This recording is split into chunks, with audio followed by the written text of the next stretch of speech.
दोस्तों एक बार फिर से मैं आपका अपने YouTube चैनल पर हार्दिक स्वागत एवं अभिनंदन करता हूं।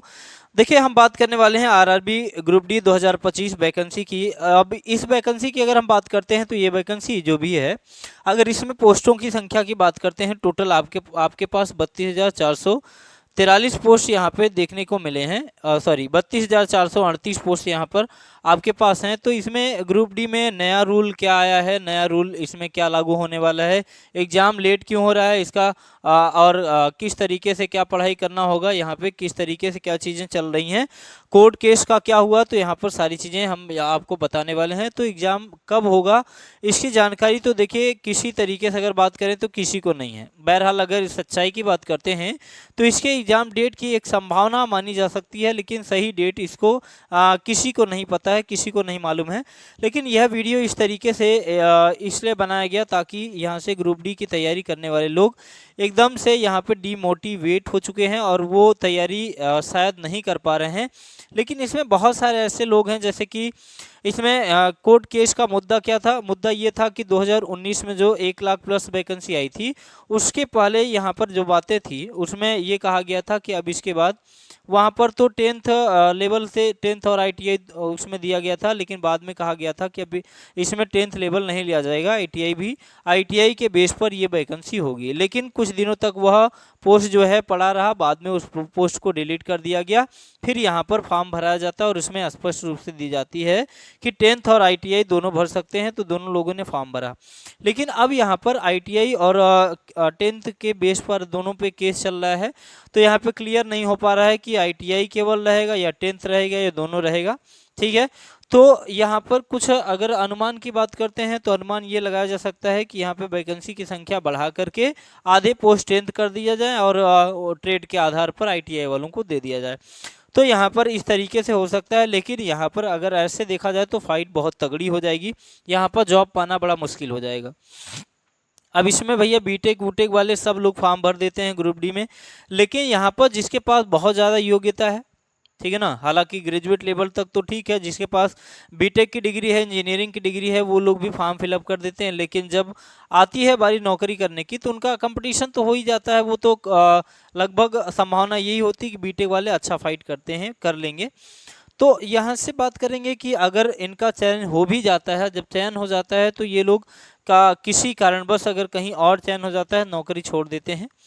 और बीटेक के लोग जब यहाँ पे नौकरी करने जाते हैं, ट्रैकमैन की नौकरी हो गई, यहाँ पे धूप वगैरह में अगर ग्रुप डी की नौकरी करते हैं तो उनको लगता है कि अब वो जो है इतना पढ़ करके कोई मतलब नहीं निकला, अगर हमें ग्रुप डी का जॉब करना है। तो भाई आप यहाँ पे वो लोग वैकेंसी को यहाँ पे जॉब को छोड़ देते हैं और बहुत सारी चीज़ें यहाँ पे हो जाती हैं। तो जॉब लगना आसान हो जाता है, लेकिन छोड़ना बहुत मुश्किल हो जाता है। तो उतना जॉब लगना भी आसान नहीं है जितना कि यहाँ पे माना जाता है, लेकिन कंपटीशन बहुत तगड़ा यहाँ पे देखने को मिलेगा। तो हम ये चाहते हैं कि जिनके पास हाई फाई लेवल की डिग्री है वो अपनी एक कैटेगरी में, जैसे कैटेगरी चूज करते हैं कि हमको ये जो नौकरी करना चाहिए, उसी जिस नौकरी के लिए आप जाएं उस नौकरी को सुनिश्चित कर लें कि हमको इसी में रहना है, इसी में जॉब करना है। तो हो सकता है यहाँ पे जिनको वास्तव में ज़रूरत होती है, जिनके पास निम्न लेवल की डिग्री होती है, उनको पोस्ट ये मिल सकती है। तो अगर यहाँ से हम बात करेंगे, देखिए तमाम चीज़ों की बात करेंगे यहाँ से। अब देखिए अगर बात करते हैं तो इस पेपर में दिया गया है, हालांकि ऑथेंटिक चीज़ें यहाँ पे कितनी सच हैं कितनी यहाँ पे सच्चाई नहीं है, तो इसमें दिया गया है कि अब सीधी भर्ती से भरे जाएंगे रेलवे के चतुर्थ श्रेणी कर्मचारियों के रिक्त पद। ठीक है ना, यहाँ पे सीधी भर्ती की बात करते हैं तो रेलवे बोर्ड में केवल यहाँ पे कह रहा है चतुर्थ श्रेणी में।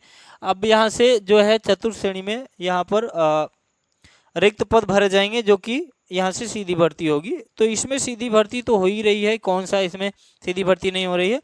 तो एग्ज़ाम बेस पर इस तरीके से चीज़ें हो रही हैं। तो अब देखिएगा यहाँ से बात करते हैं तो कोर्ट केस का अभी तो कोई यहाँ पे चीज़ें नहीं आई हैं निकल करके, स्पष्ट नहीं हुआ। लेकिन यहाँ पे बात करते हैं तो अभी आरआरबी ग्रुप डी की बात करते हैं तो यहाँ पर दिया गया है कि अक्टूबर से लेकर के दिसंबर में, ठीक है ना, ये जो इसका कैलेंडर जारी हुआ था, यहाँ पर ये दिया गया है कि भैया ग्रुप डी की फिर से नई वैकेंसी एनुअल, यहाँ पर वार्षिक मतलब एक साल में फिर से वैकेंसी आपको ग्रुप डी की देखने को मिल जाएगी।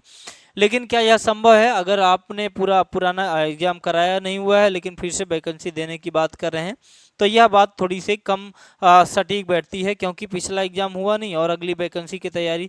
इसका मतलब यहाँ पे तमाम कयास लगाए जा सकते हैं कि आप हो सकता है कि फॉर्म भराने की कोशिश अर्थात रेलवे कमाने की कोशिश कर रहा हो। 20,000 25,000 वैकेंसी निकाला भैया, 1.5 करोड़ लोग फार्म भरेंगे, हर एक व्यक्ति का अगर 500-500 रुपये लिया जाए तो निश्चित रूप से आप समझ सकते हैं कि रेलवे की कितनी कमाई हो सकती है। अब यहाँ पर इस तरीके से कह सकते हैं कि ये भर्ती बोर्ड जो है नौकरी देने वाला कम बल्कि कमाई करने वाला ज़्यादा लगता है। ठीक है ना, आप समझ गए होंगे। आई होप कि आपको समझ में आ रहा होगा कि अगर हर एक स्टूडेंट 500 रुपये पे कर रहा है तो समझ सकते हैं कि यहाँ पे भर्ती बोर्ड के पास कितने पैसे जा रहे होंगे। ठीक है ना, उसके बाद फिर तमाम चीज़ें स्कैम वगैरह फ्रॉडगिरी वगैरह तमाम तरीके से चल ही रही है। आपको पता है एनटीपीसी में कितना ज़बरदस्त नकल कराया गया।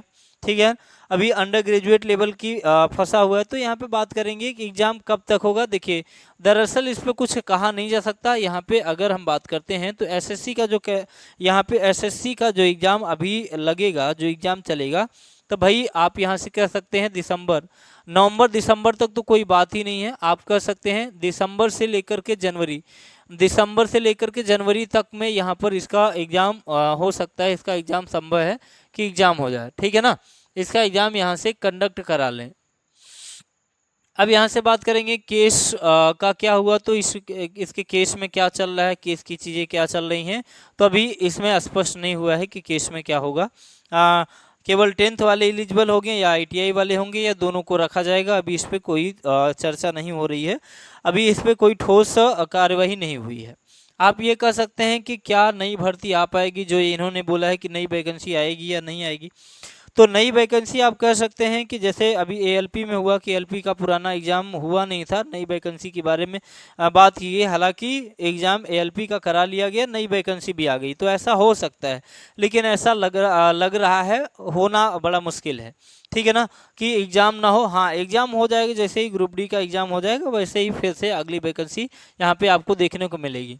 तो जो लोग डीमोटिवेट हो चुके हैं उनको अभी क्या करने की ज़रूरत है भैया। आपको मालूम है, आपने फॉर्म फिलअप किया है तो निश्चित रूप से आपका एग्ज़ाम होगा, और आप अगर पढ़ाई नहीं करेंगे तो हो सकता है कि आपको अगली भर्ती का भी इंतज़ार करना पड़े। अगर वैकेंसी नहीं आती तो लोग तैयारी करते रहते हैं और इंतज़ार करते रहते हैं। तो बहुत सारे ऐसे स्टूडेंट हैं जो कि लगातार तैयारी करते चले आ रहे हैं, उनको वैकेंसी देखने को नहीं मिलती है। लेकिन आपने फॉर्म फिलअप किया है, आपको पता है कि फॉर्म भी भर चुके हैं और आपका एग्ज़ाम तो होना सुनिश्चित है, एग्ज़ाम तो होना ही होना है।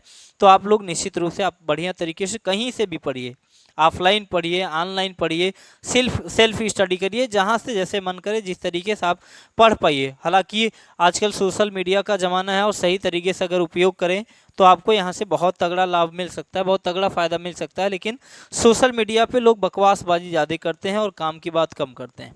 ठीक है ना, यहाँ पर उलूल जुलूल की वीडियो की अगर बात करते हैं तो बहुत सारे लोग शेयर भी करते हैं, उसे देखते भी हैं, लाइक भी करते हैं। लेकिन शैक्षणिक स्तर इतना गिर चुका है कि लोग उस लायक समझते नहीं हैं, ना उस वीडियो को देखना चाहते हैं, क्योंकि उन्हें पढ़ाई लिखाई से कोई मतलब नहीं होता। कुछ लोग हैं जिनको मतलब है, कुछ लोग हैं जिनको मतलब नहीं है।